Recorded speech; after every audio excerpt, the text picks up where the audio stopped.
Welcome, everybody, to the Let Purple Rain podcast. Please like and subscribe. This is the Diary of a Draftman, Chasing the Natty mock draft number 6. I'm your host, Joe Arpasi, otherwise known as Purple Rain. I started my CFF work in 2008. After stepping away for 8 years, I returned in 2024 as Purple Rain.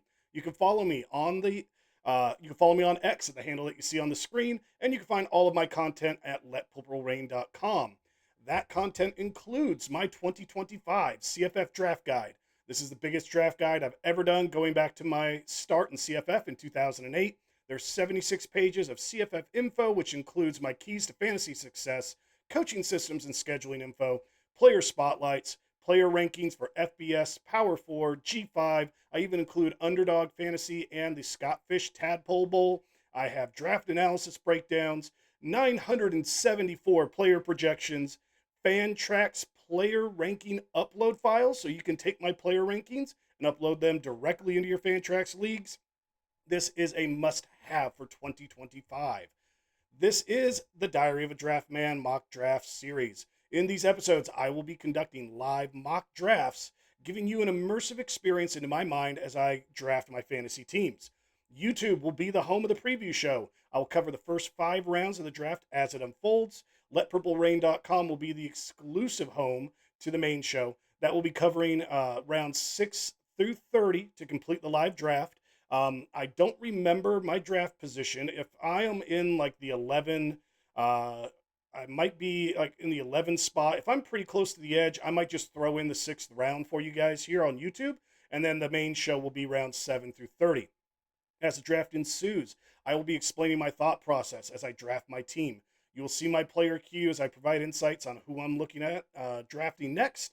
As the year goes on, I'm going to be doing different draft strategies. And for today's show, I am using my FBS half PPR draft strategy that can be found in my draft guide. Getting back to doing full FBS drafts again, guys. I've been doing a bunch of Power 4 Tadpole Bowl ones recently. And with this draft strategy for these first rounds, rounds 1 through 2, I'm going to be looking at drafting 1 running back and 1 wide receiver. Rounds 3 through 5, I will be drafting 1 quarterback and 2 running backs. And then stay tuned for the rest of the draft to see how this plays out. Now that that's out of the way, let's dive into some college fantasy football. I'm going to get myself kind of set up here. A couple of things that I want to point out while we're waiting on the draft to start. One thing I'm going to be doing to add a little extra flexibility is that when there is 1 position left to draft during a set of rounds, and I will allow myself to bump that last position 1 round. So to give you an example, I had mentioned in rounds 3 through 5, I'm going to draft 1 quarterback and 2 running backs. So let's say rounds 3 and 4, I've drafted 2 running backs, and quarterbacks are not going yet. That the run really hasn't started yet. I could choose to not take a quarterback in round 5, drop it back to round 6, and pick a different position that the draft strategy says I should get for rounds 6 through 10. That gives me, and it can give you guys as well, a little flexibility. So if quarterbacks aren't going off the board, but maybe just wide receivers now, there's been a heavier run on running backs and wide receivers, I could choose to go running back or wide receiver in round 5, kick the quarterback back 1 round to round 6, and then get my guy there. So that's a little added flexibility that I'm going to do. The other things that kind of looking at today, I am going to be following, like I said, when I give the round breakdowns for what positions to look at, I am going to be looking to stick to that, guys. With the exception of that, letting that last position group potentially drop 1 round. And the roster buildup that I like doing, this is a 30-round best ball. It tends to be a roster construction of 6 quarterbacks, 10 running backs, 10 receivers, and 4 tight ends. This year, I really am emphasizing getting 4 tight ends for these best ball formats. There's a lot of volatility at the position. I feel like if you take 3 guys, if you really spent up and got 3 very reliable, consistent guys, yeah, you might be, you probably live on that, but at the same time, being able to like drafting with that fourth spot and making a big upside pick, someone that maybe could take off. I think that's worth the risk this year. Quarterback, you can afford to go, a little less. So I've got six quarterbacks here. There, that position's a lot more established. One thing I think you could do as well, if you really like your running back group, if you have a solid nine guys, I do think you could tweak it a little bit to where you just go nine running backs and go 11 wide receivers. I've left it in my draft strategy analysis as an even 10-10. But that is another little tweak that I think you could very easily do. And we are roughly 2 minutes, 2 minutes away from the start of this draft. If you are new to the Diary of a Draftman series, I like to have some adult beverages while I draft. I call them golden treats or Steve Weisers. So I have the tendency, I'm going to be going through those as we draft. And during the preview show here on YouTube, you're just going to have to listen to me talk. When we get over to letpurplerain.com for the main show, I also like to rock out. So I put my music on. I like to rock out. I like to have my Steve Weisers while I draft. And today, you might not be able to see it that well. I'm sporting a Pantera shirt for today. Um, Big Pantera, longtime Pantera fan. Um, so that kind of gives you a little idea of just like I said, I want this to be an immersive experience for you guys into my mind, and I like to listen to my music. I like to have my Steve Weisers, my golden treats. Besides just the commentary I'm going to be giving you guys talking about the draft here. So we're going to be getting started at any moment here. I know I'm toward the back of the draft order. I just don't remember. I could be 10, 11, or I think like 10 or 11 is what my guess is. And I personally do like drafting in that back third of the draft, spots 9 through 12. Um, you do miss out on some of these running backs, but what I like is I feel like you can still get a really high end wide receiver. And so I'm going to be watching the running backs and the wide receivers as they go off the board here. And if there's still really good value at running back, I'm going to look at just grabbing that and get whatever wide receiver falls to me. If wide receivers kind of go a little early here, I might just take the wide receiver that I want and then wait for a running back to fall back to me. It's just going to depend on what guys, like where that cutoff is. And as you can see below me, that is my queue.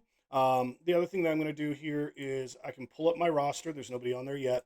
And the player page, if I switch it over to a specific position, quarterbacks, when you look at this player page, what you'll see is underneath the team logo are the bye weeks. So I will be flipping over to this a lot of times to double check bye weeks. But I'm going to go ahead and just put it at the queue. I just think the queue is a lot easier to read for you guys. So I'm going to leave it here, and we're just going to kind of see how these running backs are going, and they're going pretty fast, hot and heavy here.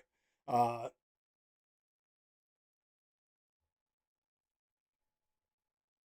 Chalk Exchange may not be in the room right away here, but we'll just kind of see how this unfolds after we wait for his timer to run all the way down. But uh, Hankerson, I would 1000% take him if he's still there. I think part of this is just going to be where's that cutoff. So as I scroll down, I'm looking at Claiborne down. Um, for options that I would probably take if they're still there in the first round would be like White from West Virginia, Wisner possibly from Texas. I might be able to get Wisner later. Donaldson, I like. I could probably get him in round two. Gaines, De Roziers. There's a number of these guys I feel like I could wait on. So this top of the list is kind of really where I'm thinking I'm going to go, and from the top four, Hankerson, Henderson, top three, and Love. And they're all going really fast here. I'm in the 11th spot. So that means, guys, I'm going to give you the sixth round for free here on YouTube. We got, yeah, with all these running backs that are going off, that means we have dealer's choice of these wide receivers. I could wait with having so many and just get the running back I like best here. I have liked Love, and I think just for this draft, guys, I'm gonna stick to my rankings as much as possible. I mean, I need to do some ADP game with this, but you know what? We'll just do that, guys. Just so you can see if you're not going to play um, ADP game, anything like that, and you just want to draft straight. I'm going to take that back because I do think you need to play ADP. I apologize, guys. I'm just a little all over the place trying to get dialed in here for this draft. Um, so, I mean, I can get to, I'm leaning Love here. I'm thinking Love, and I'll just, for right now, I would say Love and Claiborne is probably where I'm going to lean. So we're going to take Love. And now we're locked in. I could go wide receiver here.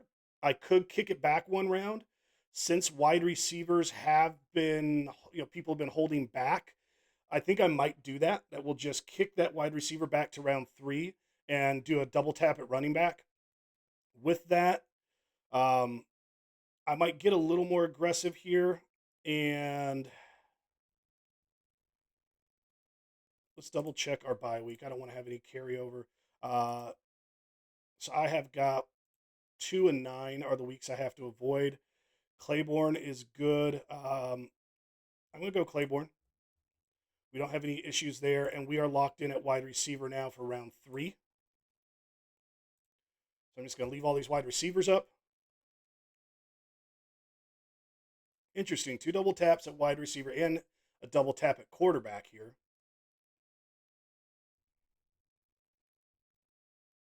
So now that we're going to be approaching rounds 3 through 5, uh, normally we're taking 1 quarterback and 2 running backs there. We kicked the wide receiver back, which is going to put us at 1 quarterback, running back, and wide receiver for this group.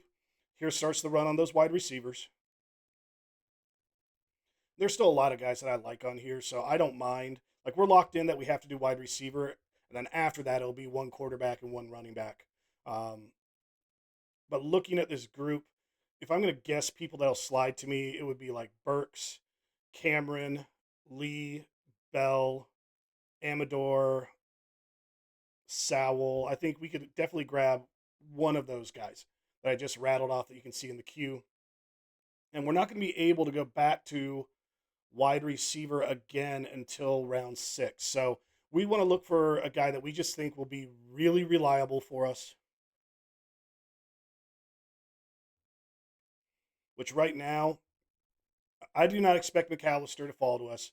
Burks, there's some possibility, some up and down. Cameron is a guy I know you can get late. Um, I may just take him and just say, I think he's going to be a reliable guy. I want to hang my hat on him and just snatch him up way higher than ADP calls for. I'll switch this over because we can see ADP. So when you're looking at that window, I mentioned where the bye weeks are. So Cameron's on the top there. It's 7-11. His ADP is 164. So as I'm scrolling down this list, like him and Dane Key are the lowest. So really ADP doesn't come in, like to as a detriment for taking him this high because we're locked into doing a wide receiver this round.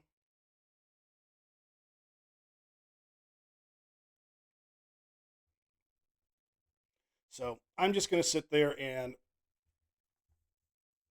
I'm going to say really, if I'm looking at Cameron would be my top guy. If I'm going to look for someone after that, um, Caden Lee is a guy I do like, but there's still we don't know exactly what that ball distribution is going to look like. Chris Bell, you could say the same sort of thing. I do think Chris Bell's a little safer of a pick there. Uh, David Amador is another guy where we're not exactly sure how everything will shake out. I do believe Sowell is a very safe pick. He would probably be my number 2 guy that I'm looking at here. And then if I just want to keep scrolling and looking a little farther down of my rankings, like I said, somebody safe. I feel reliable about. I don't see anyone that screams I should let them leapfrog. Vander Ross would probably be that next guy I would take behind Sowell. And after that, I think I would just go back to where my rankings are. Then it would go to Lee, Bell, Amador, Key. So we're 5 picks away. As I mentioned, I really doubt Cameron will be taken here. He does seem to slide a lot in drafts. I'm pretty high on him. He's my wide receiver 8 right now in my rankings.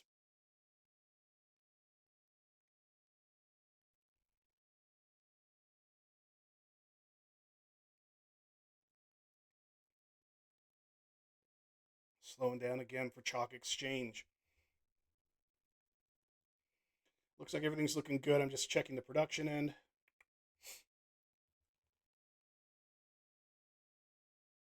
Make sure that we're in focus. All right, 3 picks away. I'm just going to say I definitely think that we'll get Cameron or Sal here. I seriously doubt. Well, we know we'll get one of them now. So I'm going to take Cameron, and looking over at running backs.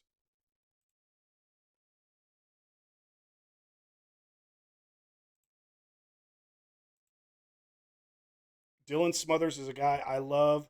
Sire Gaines, I might just take the shot on here if he's there for that big upside. His bye weeks are 3 and 11, and I don't have any conflicts there. So I'm going to say Sire Gaines, and then Dylan Smothers would be my top 2 that I'm going to take here. We're just going to see which one falls to us.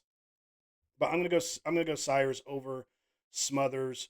Um, the potential ceiling, I think, is much better here with Sire Gaines. So we'll grab Sire. That now leaves us with one quarterback to take. We could push that quarterback back around. I'm just going to take a look at who we have available, and we're just going to kind of watch that as it goes. And I like Blake Horvath. I feel like we could wait on him. I doubt Demon Williams is going to last here. And I don't mind on waiting on quarterback. I think that we might, unless I see a big run of quarterbacks happen here, I'm going to kick the quarterback position back 1, which then means that we could be looking at running back or wide receiver. And I do have a lot of running backs right now, but I think I might lean wide receiver. Just looking at everyone that you guys can see in the queue, down to Decorium Moore.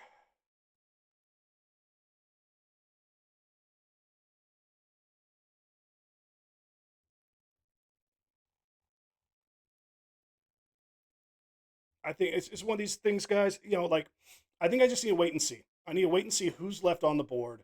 Because we really could go anywhere. We could go wide receiver. We could go running back. Which a guy like Smothers, if he's there, I guess I'm just going to say if Smothers is there, I'm just going to take him. That would be my first choice of anybody. And then after that, I think it would be looking at wide receiver, looking at the rest of the running back crew, and just like I said, watching these quarterbacks go off the board.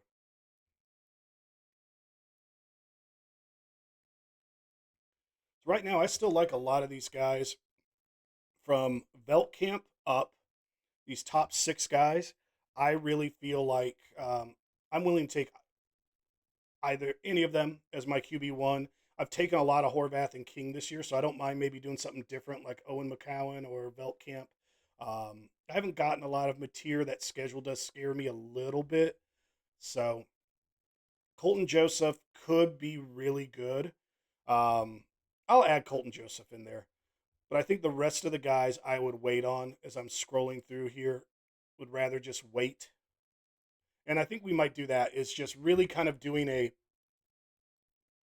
wait on QB approach when we're getting into these different pockets of draft picks. And so, like I said, I'm going to stay on here for YouTube for rounds all the way through round 6 because it's a quick turnaround. Once that's done, I'm going to wrap up this show, switch over to doing the main show, and for these rounds 6 through 10, our approach is 1 quarterback, 2 running backs, 2 receivers, and we're doing a little bit of a dancing play here of maybe kicking this round 5 quarterback back which would make us have 2 quarterbacks through 10 rounds and then moving up a running back or wide receiver. But right now, I do not mind the way that these quarterbacks are going. Other running backs I might be willing to take here besides Smothers. I do like Peebles. Peebles is a guy I feel like I could wait, and I have a ton of shares of him. Um, Gauze is a guy I really do like. Le'Veon Moss, despite his arrest, I might take a stab at him. Uh,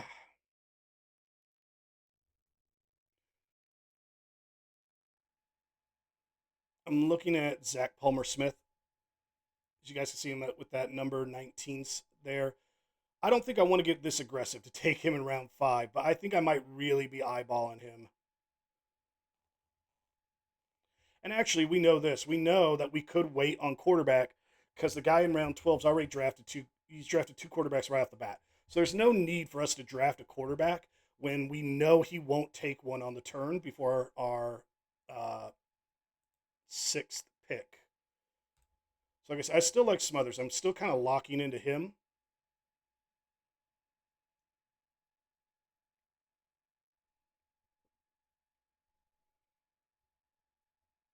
Caden Lee sitting there is kind of screaming out to me. He might need to be taken here.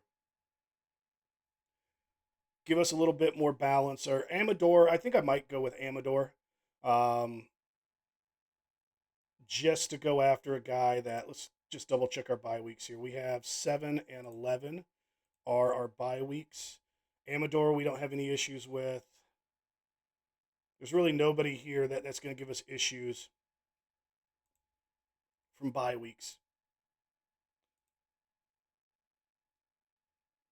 So right now I am kind of leaning that way. I got a lot of people drafting close to me that are going heavy wide receiver early.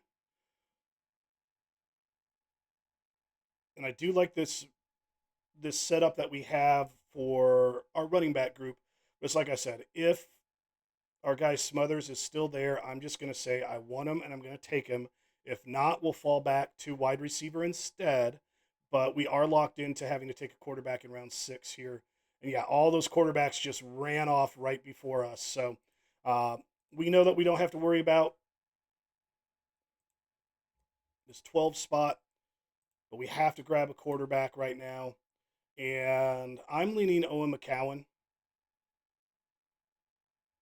Owen McCowan or Colton Joseph. And if I just want to take a rushing upside guy, I could take Colton Joseph here, which I'm leaning that way.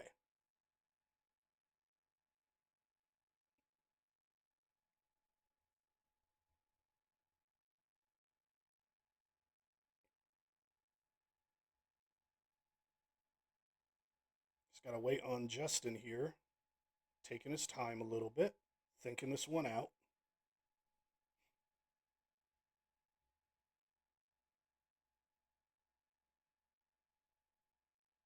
I imagine he's got to go running back again because the well is going to start drying up before that. Everything spins back around, I think. Like I said, I think we're going to get Colton Joseph here. If for some odd reason he takes him, he did not. So let's take Colton Joseph.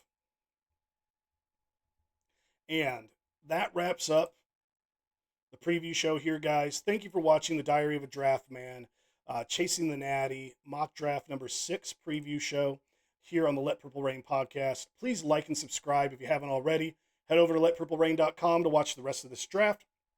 Link is in the description below. If you enjoyed this video, check out the rest of my mock draft shows. You'll find a link at the end of this video as well. Thanks for joining Let Purple Rain podcast. Your CFF reign starts here.